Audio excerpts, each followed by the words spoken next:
What's up, champions? So let's say that theoretically your car key is stuck inside of your ignition switch here. For whatever reason, maybe you have an automatic and the parking switch detection isn't working or whatever. First step is to go to your fuse box and get this long, thin metal wire. Now, I recently replaced my ignition switch and I don't have the issue here, and I'm gonna show you now on the replacement part. So here's the spare part that just came out. I'm gonna do something you're never supposed to do, which is insert the key into this. So there we go. I tried turning it.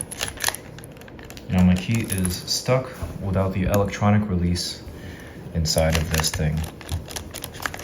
It's not coming out. So if your key is stuck in the ignition, what you do is you find this little flap here, take the plastic off, and there's a little opening here, the bottom opening, where there's a kind of a hole there. Put it in here.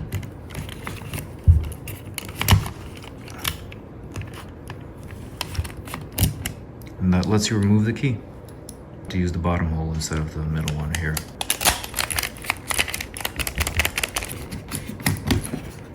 Nice and deep. Voila. Don't forget to put this back when you need it again.